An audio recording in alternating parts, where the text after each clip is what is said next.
Good morning, good afternoon, and welcome to this Daily Maverick webinar. Thank you for joining us, and welcome to what I hope is a very informative webinar. So we're within touching distance of ending load shedding largely, and I think we have this chance now to envisage a energy future for South Africa, and things may have stabilized in that regard, but the national grid remains constrained. The climate crisis is still accelerating, and the social imperative for reliable energy has never been more urgent. It is in this context that the government is placing nuclear energy and new nuclear capacity on the table again. But how viable is nuclear in South Africa's future? Is it a necessary part of a just energy transition or just a high-risk detour? To explore these questions, I'm joined by three outstanding panelists. With me is Makoma Lekalakala, an activist and director of EarthLife Africa.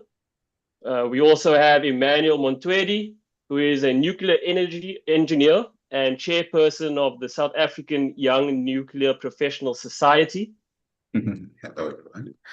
We also have Professor Mark Swilling, a South African Research Chairs Initiative Chair in Urban Innovations and the co-director of the Center for Sustainability Transitions at Stellenbosch University. Welcome to all of you and the viewers at home. So just to welcome guys, just to begin, I guess, let's start off with some basic questions. I guess let me start off with you, Makoma, if I may. You've long been a critic of South Africa's nuclear ambitions. You know, you were famously involved in scuppering our initial attempts with the large-scale conventional build, the plan, what is known in South Africa as the Russian nuclear deal. So my question would be like, what do you see as the biggest risks, environmental, financial, or just political, associated with pursuing new nuclear projects today? Thank you very much, and thank you for the invitation to share. One is that when we talk nuclear, and particularly that it's coming back into the not just the national discourse, but the international discourse, is that it's a way of diverting attention away from the real threat that we're facing, which is climate change. And now we hear how nuclear is a solution to climate change. And what makes it worse is that recently we've heard that the World Bank has lifted its ban on investing in nuclear energy. But then the risks that when they said they're no longer investing in nuclear energy, they still exist. This are the risks of they cited concerns when they stopped investing in nuclear, saying that the risk of catastrophic accidents in countries with less experience and expertise in nuclear technology are bound to happen. And we know that currently we're facing that catastrophe where we see the geopolitics playing and nuclear being involved. But our much more concerned about nuclear is that environmentally it's very risky.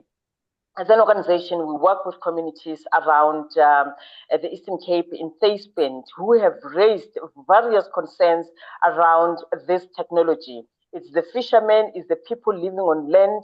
And if that site goes ahead, or that site that is being identified as building new nuclear reactors, that would mean people's livelihoods are taken. That means there's environmental degradation that is going to take place there. The biodiversity is going to be destroyed. And the waste that comes out of there, same as the waste that comes out of Quebec currently, we can't do anything. The waste has created havoc in Namakwaland. And so for us, nuclear, it's dangerous, it's costly, and that is the energy choice that we cannot afford. the integrated resource plan as being developed now should not have nuclear. We know that we have Quebec, so that should remain whilst we still getting rid of it. And we should not continue and putting much more nuclear into the integrated resource plan, because it's not going to benefit the country. It's not going to alleviate energy poverty. And so it's a dangerous form of electricity generation that the country should not make the mistakes that they've made before of the pebble bed modular reactor getting millions of South African money into the drain. Thank you. Thank you. Yeah, Emmanuel, it looks like you disagree. So if I could ask you, what is the argument, the counter argument that you might make? What are the arguments for expanded nuclear capacity in South Africa? If you want to respond to any of Makoma's points, please feel free to do that.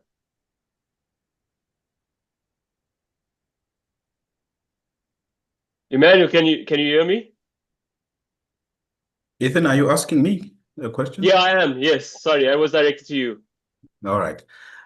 Sorry, my bandwidth is a bit low, so I keep losing words in between. Oh, sorry. But I think I got the gist of what was said. So in response to a few, look, we are not a newcomer as it relates to nuclear technology in South Africa. We've been at it since the 1960s, or if not earlier. So we have significant experience in running this wonderful technology, in operating a nuclear power plant safely for the past 40 years in Quebec. So there is really, I think the idea that it's dangerous is unsubstantiated in that sense, because we've managed it correctly. We've managed the waste correctly as well that has accumulated over these years in the Northern Cape. There is a need for new baseload capacity and a high penetration of variable energy sources without a complementing clean baseload solutions is going to be, it can be catastrophic for our national grid in terms of grid stability and giving some inertia to that. So as we have noticed with other countries around the world that have been experiencing some grid blackouts and so on. So that's really what I can say. I missed quite a few of what Makoma said, but that's in the main my response to it. I suppose then, could you just elaborate for our viewers what you mean by when you say base load and inertia, stability? Okay. Yeah, why is that important? Okay, so as we know, currently we have an old grid, I'll say that, designed to operate at a certain frequency. And we have done so for many years, right? And this frequency is ensured by baseload sources. These are sources that are operating majority of the time. These are sources that meet our base demand, which is generally, the one that is outside the peak, right? So it's then important that we operate this grid of ours at this 50 hertz frequency. And coal has allowed us to do this for a very long time. And arguably also Quebec at down in Cape Town, the Western Cape, has also allowed us to do that. So if we don't have a stable grid or some spinning machines that can give inertia to the system, we run a risk of having a grid collapse. It could be national, it could be regional, it could be provincial, and we don't have neighbors to rescue us when we are having these type of problems, that can give the capacity that we want. Hopefully I explained a little bit. Yeah, thank you. So Mark, there have been some recent reports, including by, I think one of our viewers, Michelle Riverola, mentions a Meridian report, where they essentially say that gas and nuclear were forced in and not necessary in the IRP, the Integrated Resource Plan, which is South Africa's electricity blueprint. And so I guess I want to ask, like, where do you come down on that? Is new nuclear capacity necessary, especially in the context of a transition that isn't just about new generation capacity? We're trying to balance different imperatives, social imperatives, technical requirements, and then also obviously climate and environmental concerns. What role, therefore, do you think nuclear should play and in the IRP? Yeah, so I come at this discussion primarily as a technology agnostic. So I'm interested in the lowest cost financially, the lowest financial cost for the most stable energy system that delivers within the parameters of our nationally determined contribution, which is our carbon budget. So that's what I'm interested in. And so I spend a lot of time looking at the costs of our different options. And I've spent the last 2 years coordinating on behalf of the National Planning Commission, the Presidential Climate Commission, the SA Tied National Treasury Project, and the DBSA, a report which is going to come out in the next couple of weeks, where we have investigated the investment requirements to achieve net zero or nearly net zero and total energy security. And to do that report, we compiled 3 scenarios. One is a green scenario where there's a global commitment to staying within the 1.5 degree framework, a more market-oriented scenario where our carbon budget shifts from 2 gigatons to 3 gigatons, and a business as usual where there's no carbon cap. And in all 3 scenarios, nuclear is not selected by the modeling process. The only time nuclear is selected is if your cost of capital rockets up to 30% and above, or if there's no gas. So that's where we're at. And if you look at the numbers, I mean, Lazard, which is the industry standard, gold standard, has come out with its most recent report. Renewables are between $30 and $60 per megawatt hour. Coal is between 100 and 150, and nuclear comes in at between 140 and $250 per megawatt hour. Gas is between 48 and 109. And the South African figures, I mean, renewables have dropped below 50 cents a kilowatt hour. Coal's at about R1, according to the CSIR reports. Coal is just over R1, gas is just over R1, and nuclear is R1.24 per kilowatt hour. So if you bring all of that together, it becomes very, very difficult to reach a conclusion that financially nuclear makes sense. There is the counter argument, which Emmanuel has mentioned, which is base load.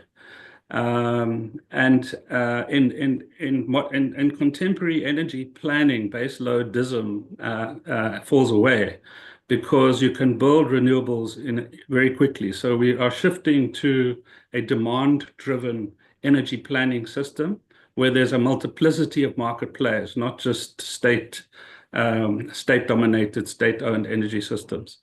A supply-driven, state-owned energy system, you do need baseload if at the center you have these large, big capital projects that take a very long time to plan and build. Just one final comment I'd make is that Eskom has said we have to close 7 power stations by 2030, another 2 by 2035. And so we need extra capacity before 2035. It would be interesting to know from Emmanuel what's the soonest he thinks we could build a nuclear power station. I have my doubts it will come in before 2035, even if we start now. Yeah, Emmanuel, I don't know how much you were able to hear from there, but do you perhaps have a response to that? Like, just how viable is it? If we're looking at cost and construction timelines, do we really need more nuclear capacity? All right. Yeah, there's a few things that I missed, but also I think I got the gist of what Prof is saying. Look, there's an interesting report from the International Energy Agency that counters this argument quite well. The report is looking at the pathway to new era for nuclear energy. That's the title of the report. And they say it's making your decision based on upfront capital costs is not always a good idea. And they recommend that you must look at the levelized cost of electricity for all these sources.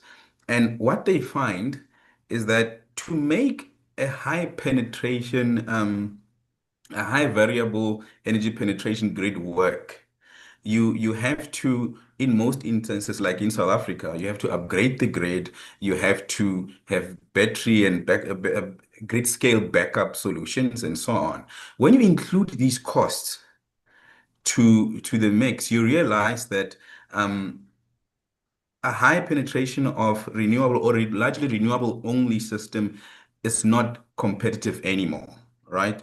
And we can go back and forth, but it must be clear that we can either work with gas to supplement this system, which we don't have. We could look at Mozambique gas, but that gas is on a cliff and is reducing. We could look at hydro. We don't have hydro. So we are really left with nuclear and coal in that sense. But I'm diverting, right? So this study says when you compare this levelized cost of electricity, you large scale nuclear build programs become very competitive. And also small modular reactors become very competitive. In fact, when you include these costs to grid connection costs, grid upgrade costs, and backup costs to this nuclear levelized to renewable levelized cost of electricity, you realize that it increases the cost 2 to 3 times.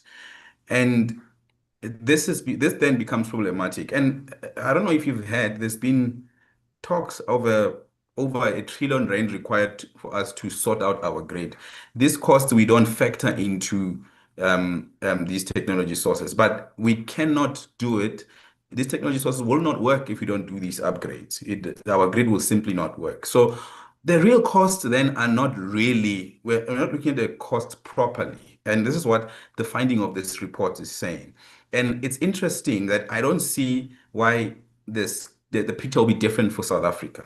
So if we include these costs, we see very quickly that nuclear becomes very competitive.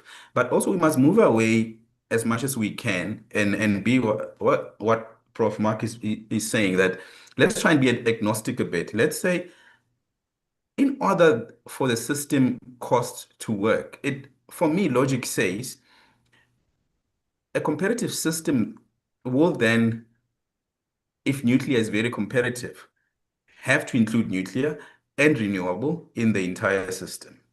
And I think this is a study that we have to do because our modeling does not capture this adequately from what I've listened to when Prof. Mark was explaining. And I think that's what we need to do in order to get a proper outcome. And also we must be very clear that beyond the price, we need to balance the socioeconomic impacts of these things that we're doing, this system that we're doing. We don't want to repeat the Komati incidents where people's livelihoods were just eroded.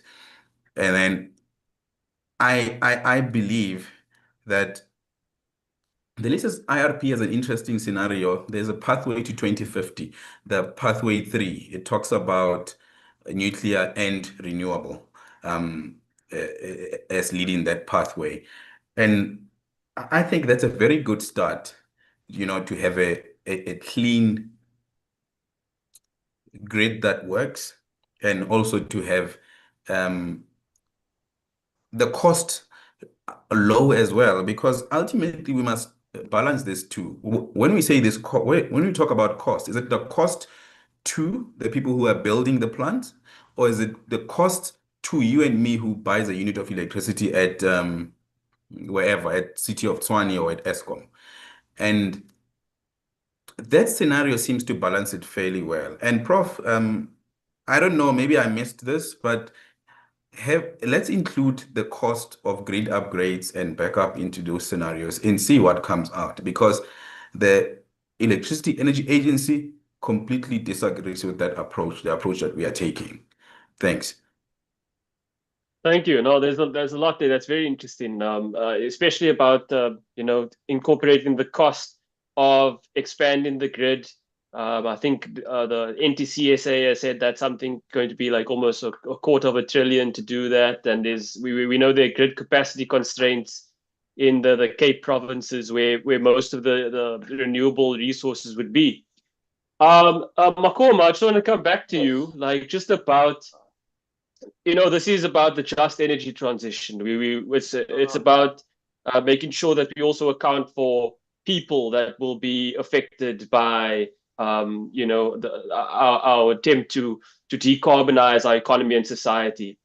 I was just in Mpumalanga this week, and I was just thinking about how Eskom and the Department of Electricity and Energy, they say that they are exploring potentially repurposing some of the coal-fired power stations to potentially run on natural gas or small modular nuclear reactors, and even some of it is potentially on renewable energy. So I'd just like to know, like, how you envision a really successful energy transition looking in Mpumalanga in particular, like the home of the coal fleet. How would that work? How do we make that work for people there? What are your thoughts? Thank you very much for that, Ethan. I think I like some of the points that Professor Max Swilling brought up. When we talk the transition, and I think South Africa had said that we are working towards a net zero by 2050, and that is where the transition comes in. But when we check that is nuclear a carbon-free source of power? Yes, we hear from people like Emmanuel saying that nuclear is carbon-free source of power, but they don't look at the human impact of what they put across. I've seen some questions here on the chat, people asking about whether one knows about the small modular reactors that were developed in South Africa. Yes, the pebble bed modular reactor was developed in South Africa, but what happened to it? What really happened to the pebble bed modular reactor? Was it not a waste of money from the South African government? That money that could have been diverted into investing much more into renewable energy technologies. And we should not, like I said, repeat the mistakes of the past.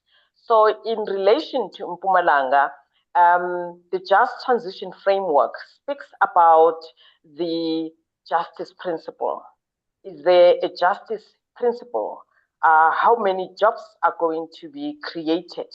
Would those who were working in the coal mines be now being upskilled to work in the nuclear power stations, if ever they are suggested there?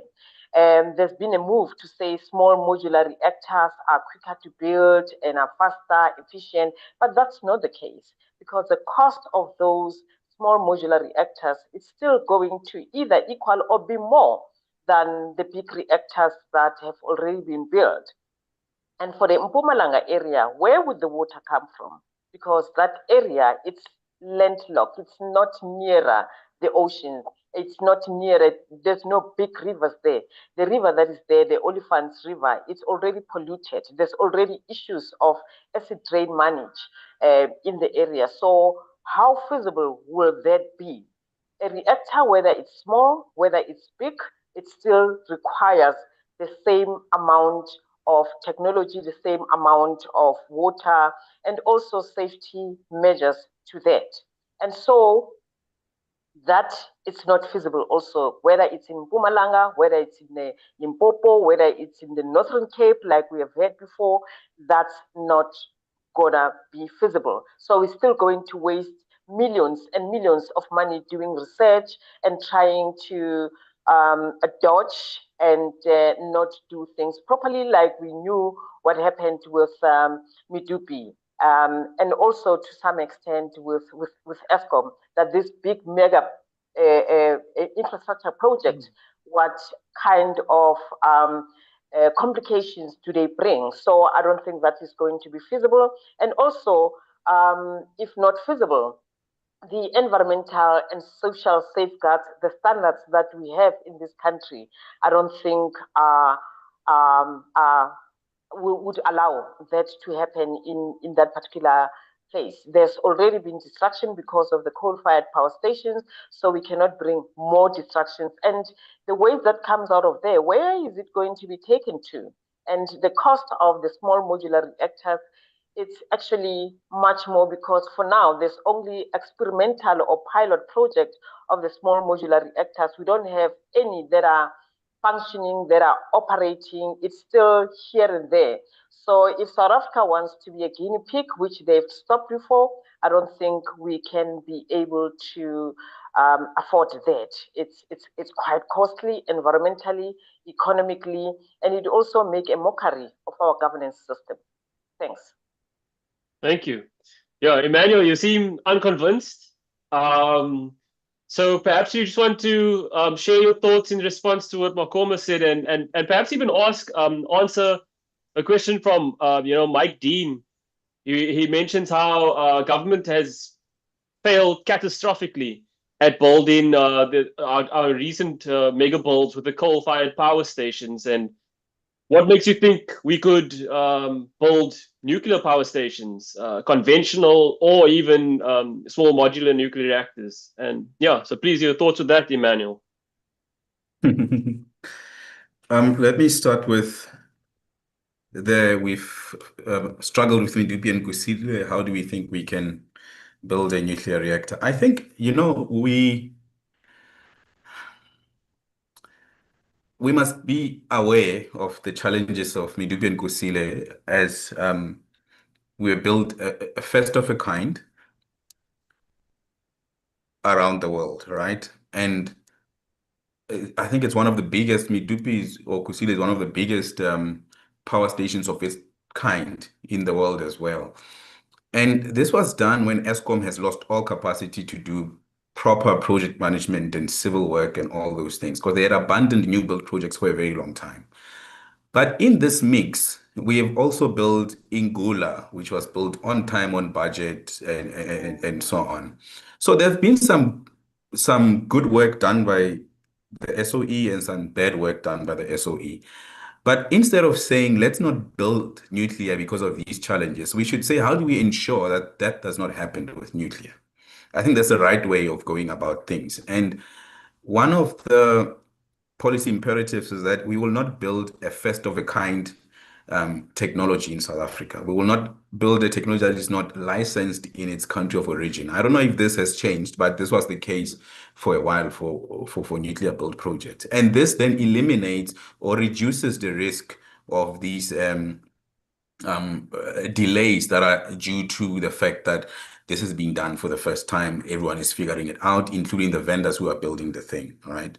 So we need to have that kind of pragmatic approach towards this. And we must also be a little bit more confident as a nation. We do a lot of wonderful things. I think if we put our hearts and mind to this, we will get it right. The nuclear industry is very well regulated, and a lot that will go that can go wrong has already been sort of balanced off by this high regulatory environment, and that's and also, I mean, the simplest way to also go around it is to say, let's focus on vendors that have built these technologies on time and on schedule.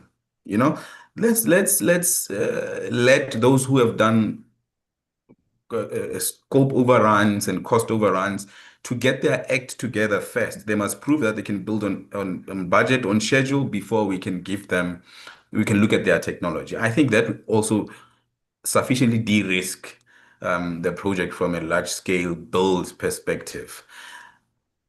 But also when things we must learn to manage risks. We must not throw the baby out with the bathwater. I want to touch a bit about Mpumalanga and repurposing of coal units with small modular reactors. But before I go into this, I think we need to be a bit sober in this debate that South Africa does not have a coal problem. We have an emissions problem.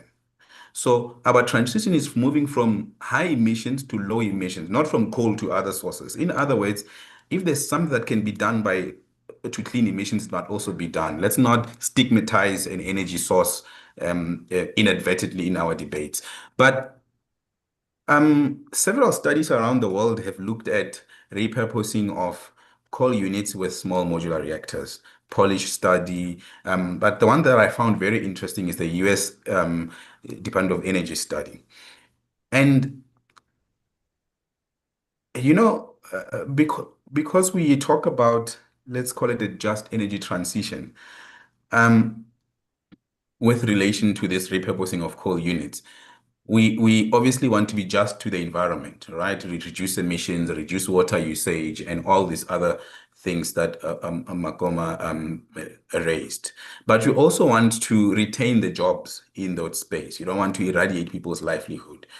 We want to be net positive when it comes to jobs in the host communities. But equally, you also want to be net positive to the economy, the economy of the area and the overall South African economy. And this study in the US has found that replacing coal units with a nuclear power plant will employ more people, will generate more jobs in the host communities. And the jobs, because if you can picture it, what is different really? It will be the energy source and not really the overall design. The balance of plant and other components, well, you add plant chemistry and other things, but majority of the skills that are there will still be reusable. Of course, you'll need to upskill where you have to, but what's important is you'll employ more people as well. So this is net positive, and this is the just energy transition.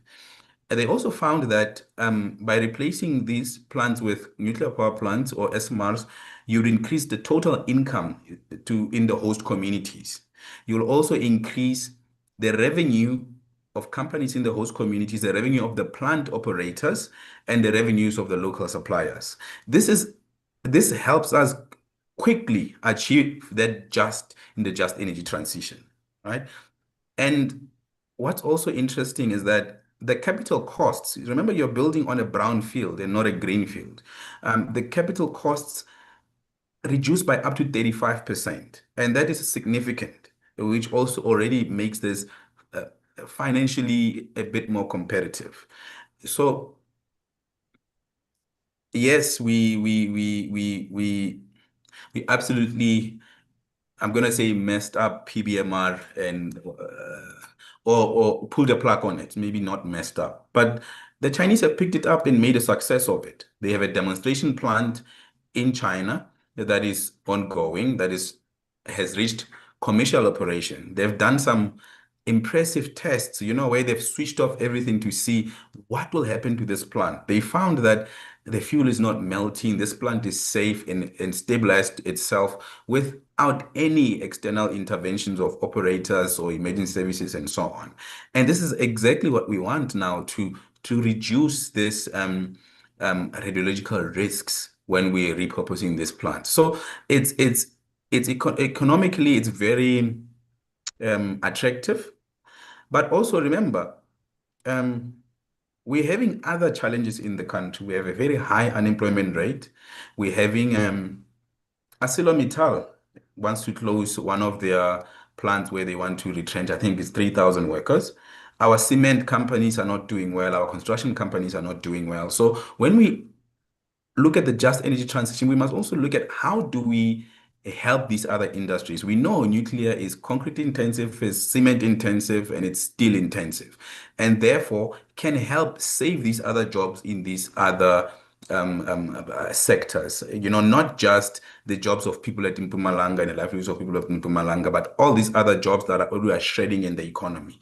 So we must be just everywhere, in every aspect of things. And this is where inclusion of nuclear in that sense wins very well. But I also reiterate, we must move away from this polarized debate of saying coal versus nuclear versus renewable. And we must say, in the spirit of our energy white paper, how do we diversify these energy sources such that we guarantee security of supply, but we also maximally benefit the country and the people of all these host communities? Thanks. Thank you. Thanks, Emmanuel. Yeah, Mark. So I wonder if you've got some thoughts on what you've heard, and I'd also like you, if possible, to like focus on the economic and socioeconomic aspects of what has been spoken about. In the recently adopted South African Renewable Energy Master Plan is sort of one attempt to address the fact that most of the solar panels, for example, are like imported from abroad. There's that issues of localization and what have you. I know that I've spoken to officials in the Department of Electricity and Energy, and they've said that they want to revitalize the domestic fuel cycle, entire fuel cycle again. And the arguments that they put to me, and perhaps you can dispute or agree with it, is that there's similar job creation potential along the nuclear fuel value chain in the way that there would be in coal, for example, if we phase in that out as part of the transition. So my question is, like, what are your thoughts about what you've just heard, and some of like the economic and job creation potential associated with different types of energy mixes, and your thoughts in there? I hope that makes sense. Well, I mean, the story that Emmanuel tells sounds very reasonable, convincing, plausible, and it's clearly having an influence on the politicians, but it's full of holes. And I really think we should, to say that what I'm saying is contrary to the IEA report is just not true. What I agree with is that LCOE, a levelized cost of energy for comparing technology, is not adequate. And that the Lazard report, the latest Lazard report, now talks about LCOE plus, which does take into account the kinds of issues that Emmanuel is saying needs to be taken into account. And when you do add batteries, for example, to create a more stable energy supply, it doubles the price of solar. But that still is a lot less than what is required as an investment. As I said, my focus is finance, to make nuclear viable. We would still have to invest heavily in the grid. Doesn't matter what the technology is. And I sit on the board of the National Transmission Company. And the transmission development plan is 400 billion. It's not a trillion. And it doesn't matter which scenario you look at. You're going to have to invest over the next decade 400 billion in the grid. On the carbon footprint of nuclear, if you include construction and decommissioning, it's similar to solar. So it is quite low carbon. It was definitely not zero or carbon free as it goes. But I think when we talk about costs, we really need to be empirically and scientifically accurate and look at actual experiments. So not experiments, projects. So the NuScale project in Utah was a SMR project. The initial cost estimate was $55 per megawatt hour in 2016, 2018. In 2020, it went up to $58 megawatt hour. In 2023, it went up to $89 per megawatt hour and eventually closed in 2023 because investors felt it was unviable. In other words, the total project cost went from 5.3 billion to 9.3 billion, 20,000 per kilowatt hour. That is similar to Vogel, which is one of the biggest nuclear plants, conventional nuclear plants in Georgia. As far as the argument goes that it's a useful a complement to the renewables-based economy. In other words, there's no such thing as solar and wind. There's only solar and wind plus backup. And that backup is normally batteries for a couple of hours in the day or gas for a couple of days when you need the backup and plus all the other mechanisms to stabilize the grid that are required. But if you bring an SMR into that backup role, you have a problem with respect to the financial viability. So there was an exercise done with NuScale.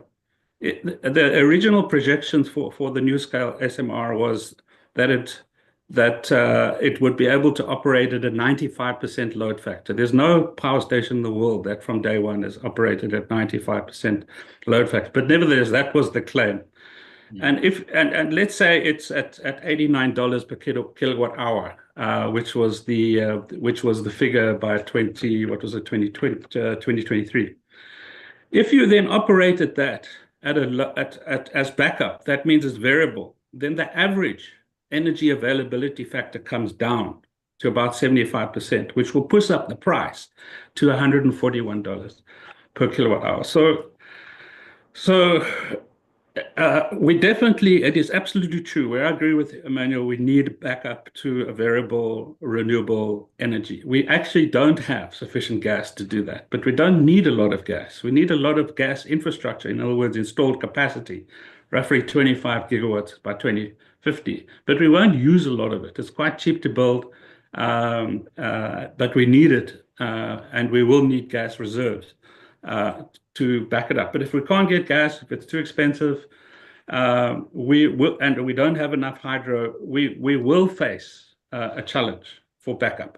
I don't disagree with Emmanuel on that account. So if SMRs actually can prove financially viable, which they have not, and I doubt that's going to come.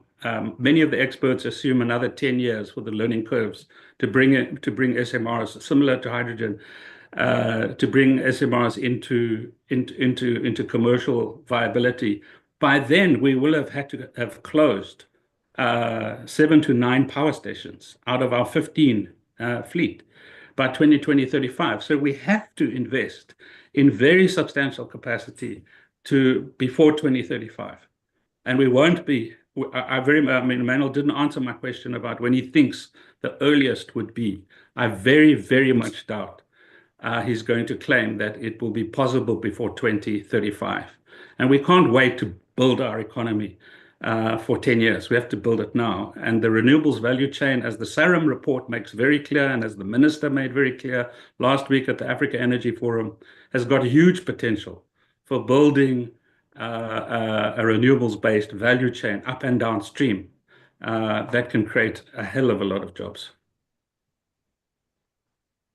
Great, thanks. So Makoma, a lot of people are mentioning just Marius, for example, talks about South Africa having extensive experience of safe operation. People would argue with Koeberg nuclear power station, we've got experience and operating nuclear technology. I know that people in the DE have also told me that the total space that is used, for example, for all the nuclear waste that has been generated in that time, like can fit in the size of a tennis court. So people are saying that perhaps the risks and concerns, aside environmental concerns specifically, but perhaps are overblown. What would you say to that? I don't think so. I think we need to be honest with each other. There has not been transparency regarding what's happening at Koeberg. I doubt even now that if you go into Atlantis, the people in Atlantis would know when is the safety meeting taking place at Koeberg. And this has been proven. that even when these meetings take place, they take place at odd hours where people are, and ordinary people are unable to attend, and also that with what we are told that South Africa has got a mark of safety, there has been some incidences that happened at Quebec. And if we remember very well, is that the first load shedding, when we had like a blackout, it was due to Quebec Power Station, when something went wrong there, and we had to wait for some months to get that fixed because that has got to come from France. The transparency is not there. And you go to Namakwaland, where the high level waste is being stored. And I'm not sure if people have also watched Uranium Road by David Fick, that has got people living around the area. One quoting one actually saying, why don't they take this waste to Pretoria? Because it's people in Pretoria that are enjoying electricity. It's because there's health problems in the area, something that we don't hear of. And I wonder if the Radiation Management Authority does really capture this data very well, because in that area, this is where people have got leukemia, have got cancers, and over a long period of time, they tell you that we never had this, we never experienced this, but it's because we're living not far away from a radioactive space. And so we, as South Africans, I don't think we are honest. As South Africans, I don't think we're very patriotic. Because if we were patriotic, we wouldn't let the people living in that area, experience such bad health impacts from the radiation. Yes, I think one thing that we must applaud is that South Africa is one of the leading manufacturers of nuclear medicine. And thanks for the reminder that we just celebrated 60 years of that. But you don't need to build a nuclear energy reactor for you to be able to manufacture nuclear medicine. And this is something that I think all of us welcome and applaud. We have experience with that, but we are not transparent, we are not honest around what's happening at Quebec. There has been cracks at Quebec, and one other thing that one questions itself is the International Atomic Energy Agency really using or really being transparent? Because if we check that, it's kind of a strong pro-lobby of the nuclear industry. There's not much of ordinary people that they would go there. And when the International Atomic Energy Agency comes and does their inspection or compliance missions, I would want to know, even till today, as to who are the people, ordinary people that they would consult. Do they go into Atlantis? Do they go into Pelindaba and check with the communities there if they have issues? They only rely on country systems. And country systems will tell you that there's public participation, people are being consulted, and we are guided by the Constitution, Section 24, but that is not a reality. So there's a lot of questions, and that is why, as organizations like Life Africa in the public interest, organizations like SAFSE in the public interest, we are challenging the expansion of the Quebec nuclear power plant for its lifetime operation, because we feel that there's so much. I mean, I'm afraid to go to Cape Town. Every time I go to Cape Town, I kind of ask myself questions. What if something happens at Quebec? And does the public know? Does the city has got proper, evacuation processes? Do the people living around there know what's happening? I went to Quebec when there were public participation on the LTO, and getting there, along the road, I think Mr. Emmanuel Mantwedi was also there. Along the road, I asked several people as to, do you know if in case there's an accident at the Quebec power plant, what are you supposed to do? They said, no, we don't know. And do you know what iodine tablets are? They don't know. So if Quebec the radiation may cover much of the areas of Cape Town. What's going to happen to the residents of Cape Town? Do people know? So those are some of the issues that create concerns to us, and is the issues that also we asking about transparency. If people are adequately informed continuously about what happens, the pros and cons of having a nuclear power plant within their vicinity. We may not talk about Quebec. That's still going to happen when it comes to small modular reactors. Yes, people may say we are experts, but we're not experts because there's a lot of incidences that have been covered up.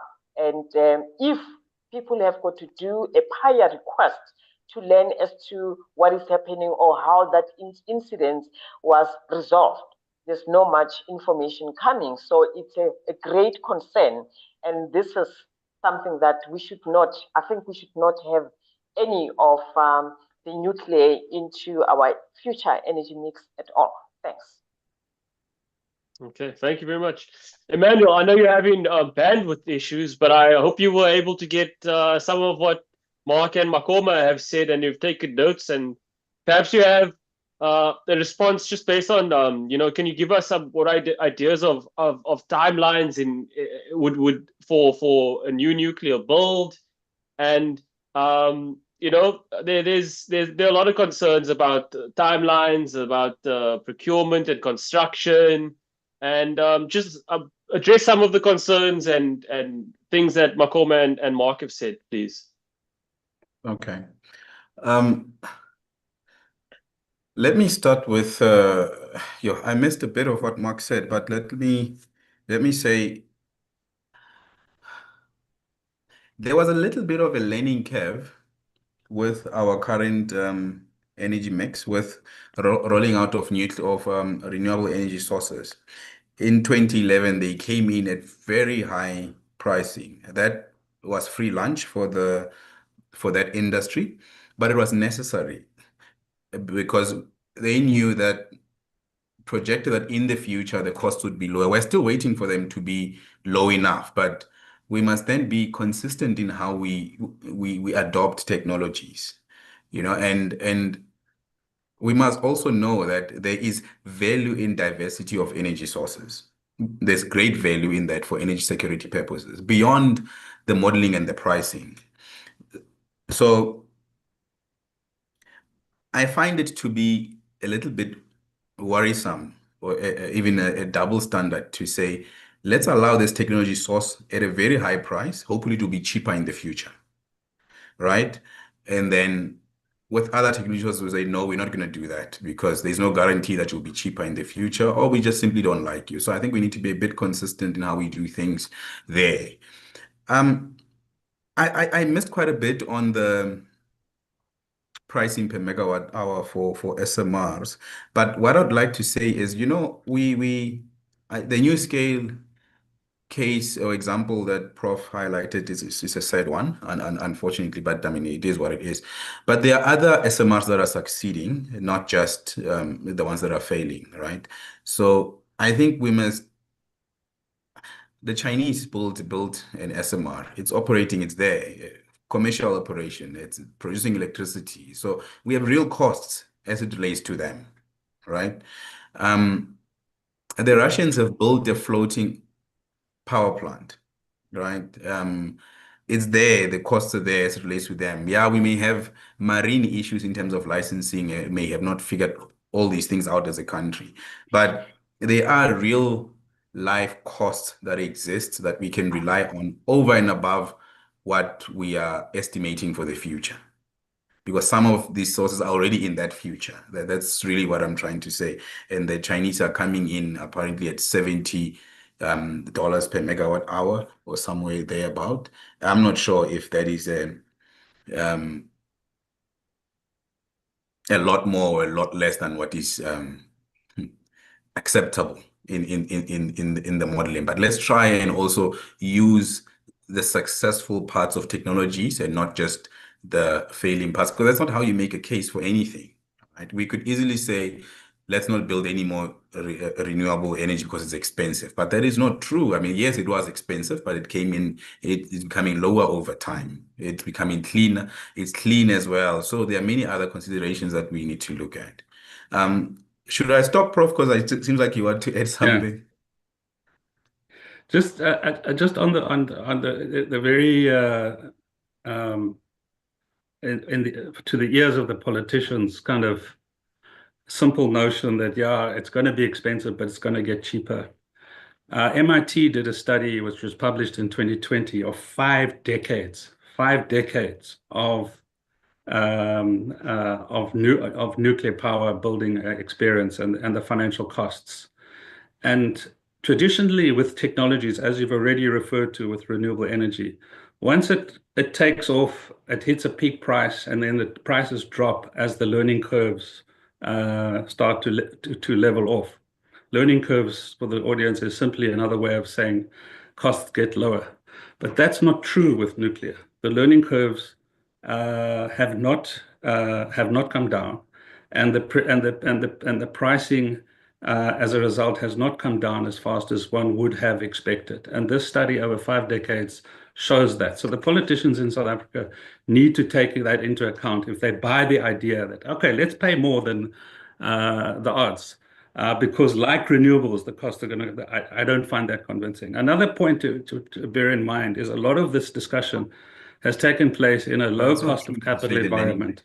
The lending rates have not happened. The lending has not happened. The price has not No, that's an article of faith. That's an article of faith. So just take cost of capital as another key factor in all of this, because that's a big challenge across the board, no matter what technology, whether it's water, energy, whatever it is.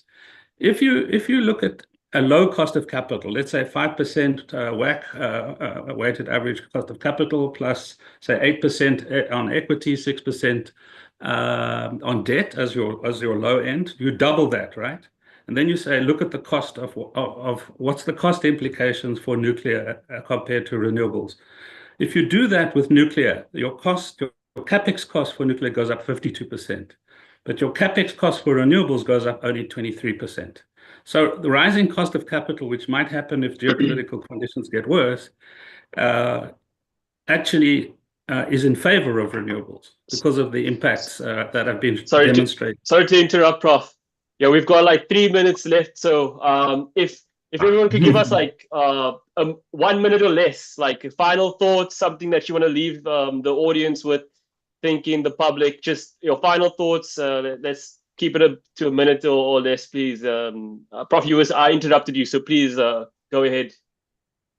Yeah, I mean, my final thoughts is financially, nuclear currently doesn't make sense, but I agree that backup for a renewables-based economy is going to be a challenge, especially if we cannot get gas at stable prices in sufficient quantities. Emmanuel, please go ahead. Your final thoughts. Keep it to a minute, please. Look,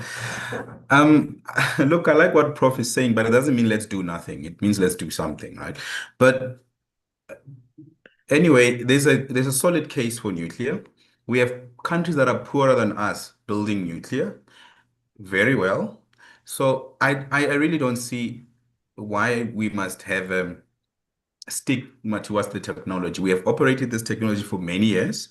We are one of the most experienced nations in the world as it comes to this.